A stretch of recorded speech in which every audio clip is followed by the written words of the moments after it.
வணக்கம். உங்கள் ராஜா வழக்கறிஞர் கோவையிலிருந்து. நான் வாசித்த புத்தகம் என்ற தலைப்பில் இன்று பார்க்கக்கூடிய புத்தகம் ஒரு மனிதன், ஒரு வீடு, ஒரு உலகம் அப்படிங்கிற இந்த புத்தகத்தை தான் நான் வாசித்ததை உங்களிடத்தில் பகிர்ந்து கொள்ளப் போகிறேன். இந்த புத்தகத்தை எழுதியவர் ஐயா ஜெயகாந்தன் அவர்கள். ஐயா ஜெயகாந்தனுடைய புத்தகங்களை இந்த புத்தகம் தான் முதலாக வாசிச்சிருக்கிறேன். அந்த வாசிப்பு, அந்த சுவையே தனியாக இருக்குது இந்த புத்தகத்தை வாசிக்கின்ற பொழுது. ஏன்னா ஐயாவுடைய எழுத்துக்கள், அந்த எழுதுகின்ற முறை, சினிமாவில் வரக்கூடிய அந்த ஸ்க்ரீன் பிளேன்னு சொல்லுவோம் இல்லையா, அந்த அளவுக்கு இதில் அவங்க அங்கங்கே மாற்றி எழுதியிருக்கிறாங்க. அது மற்ற எழுத்தாளர்களுடைய இவர் வேறுபட்டு காட்டியிருக்கிறார். ரொம்ப அற்புதமாக இருக்குது. ஒரு விடாமுயற்சியோடு இதைய படித்து முடிச்சிருக்கேன்.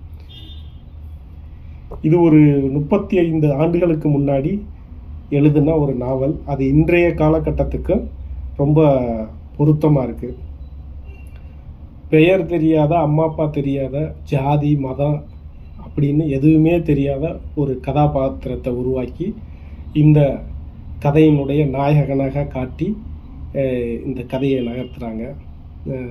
அந்த வகையில் இது ரொம்ப சிறப்பாக இருக்குது. இந்த கதை எங்கே தொடங்குதுன்னா, லாரியில் ஒரு 7 பேர் அப்படின்னு சொல்லி அப்படியே தொடங்குது. இந்த கதையில் முக்கியமான கதாபாத்திரங்கள் ஹென்றி, இந்த கதையினுடைய நாயகன்; துரைக்கண்ணு, இந்த நாயகனுடைய சித்தப்பாக வர்றார், லாரி டிரைவர்; பாண்டு, அந்த லாரியினுடைய கிளீனர்; தேவராஜன் சொல்லிட்டு அந்த கிருஷ்ணராஜபுரம் அந்த கிராமத்தில் தான் அந்த கதை பெரும்பகுதி நகருது. அந்த கதையினுடைய பின்பகுதியில் அந்த ஊரினுடைய ஒரு படித்த மேதாவி தேவராஜ் அப்படிங்கிற கதாபாத்திரம்.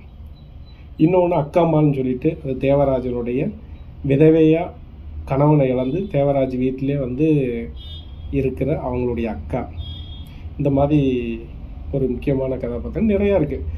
மணியக்காரராக வர்றாங்க, ஊர் தண்டல்காராக வர்றாங்க. அந்த மாதிரி நிறையா கதாபாத்திரங்கள் வந்தாலும் இதுதான் முக்கியமான கதாபாத்திரம். சபாபதி, இந்த ஹென்ரியோட வளர்ப்பு தந்தையாக இதில் வர்ற அந்த கதாபாத்திரம். கதை என்னென்னா, சபாபதி இந்த கிராமத்தில் வசிக்கிறாரு. அவருடைய மனைவி அங்கே வேலை செய்கிற ஒருத்தரோட பழகி ஓடி போயிடுறாங்க. இந்த அவமானத்தை வெளியில் தெரிஞ்சால் நமக்கு பெரிய அவமானம்னு சொல்லிட்டு இவரும் நைட்டாக கிளம்பி எங்கேயோ போயிடுறாரு. இது 2 பேருமே சேர்ந்து போயிருப்பாங்க அப்படின்னு சொல்லி கிராமத்தில் நினச்சிக்கிறாங்கன்னு சொல்லிட்டு ஒரு பர்மாவுக்கு சைடு போயிடுறாரு.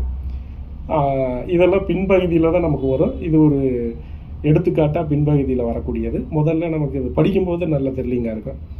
இது இப்படி போய் அவங்க ஒரு கட்டத்தில் ஒரு ஆங்கிலோ இந்தியனோட இந்த சபாபதி சேர்ந்து வாழ்கிறாரு.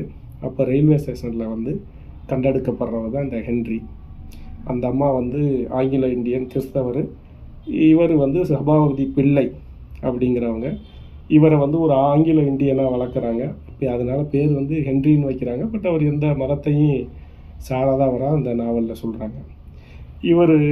அவர் இறக்குற தருவாயில் இந்த மாதிரி நமக்கு ஒரு சொந்த ஊர் இருக்குது, அங்கே உனக்கு ஒரு சித்தப்பா இருக்கிறாரு, நம்ம ப்ராப்பர்ட்டியெல்லாம் இருக்குதுன்னு சொல்லி உயில் எழுதி வச்சுட்டு இறந்துடுறாரு. அந்த ப்ராப்பர்ட்டியை மீட்கிறதுக்காக இந்த கிருஷ்ணராஜபுரத்துக்கு வர்றதான் இந்த நாவலுடைய மொத்த கதை. வர்ற வழியில் தான் சந்திக்கிறாரு இந்த கிருஷ்ணராஜ. இதே துரைக்கண்ணு, அவங்க சித்தப்பான்னு தெரியானையே அந்த லாரியில் ஏறி தான் அந்த ஊருக்கு வர்றாங்க. அங்கே அவங்க சந்தித்து தேவராஜ் அவங்க வீட்டிலே ஒரு நண்பராக இவங்க பழகுறாங்க. அது இந்த குளத்துக்கு குளிக்க போகிறது, ஆற்றுக்கு போகிறது, விசில் அடிக்கிறது, அது ஒரு சுவாரஸ்யமான சம்பவங்கள்லாம் அதில் நிறையா இருக்குது. அப்படி அவங்க வீட்டிலே தங்க வச்சு ஒரு கட்டத்தில் இவர் தான் சித்தப்பான்னு சொல்லி அந்த அவருடைய சொத்தெல்லாம் இருக்குல்ல, அதை மீட்கிறதுக்கு போகும்போது பஞ்சாயத்து இதெல்லாம் செஞ்சு அப்போ இவரும் நல்லவர் ஆகிடுறாரு.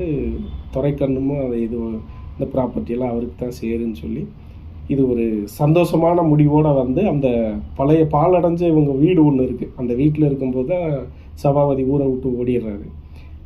அந்த வீட்டை புதுசாக கட்டி பால் காய்ச்சறத்தோட இந்த கதை முடியுது. இதுதான் அந்த ஒட்டுமொத்த நாவல். ஆனால் இதுக்கிடையில் அந்த எழுத்து ஐயா ஜெயகாந்தனை பற்றி நம்ம நிறையா கேள்விப்பட்டிருக்கோம், படிச்சிருக்கிறோம். உண்மையிலே அந்த எழுதுகிற முறை எப்போதுமே அந்த ஜீனியஸ்ன்னு சொல்லக்கூடிய அவங்களுக்கு இருக்குங்கிறது இந்த நாவலில் படிக்கும்போது புரிஞ்சுக்கிட்டேன். இது சுமார் 35 ஆண்டுகளுக்கு முன்னாடி எழுதப்பட்டதுன்னு சொல்கிறாங்க. இது இப்போ உள்ள காலகட்டத்துக்கு இது அப்படியே அதில் படிக்கும்போது நமக்கு அதில் வருது. ஒரு இடத்துல வந்து ஜாதி மதத்துக்கு அப்பாற்பட்ட ஆள் அப்படின்னு சொல்லி அந்த கதாபாத்திரத்தை முன்னிலைப்படுத்துகிறாங்க. ஆகையால் இது வந்து ஒரு நல்ல நாவல். வாய்ப்பு கிடைக்கும்போது வாங்கி படிங்க.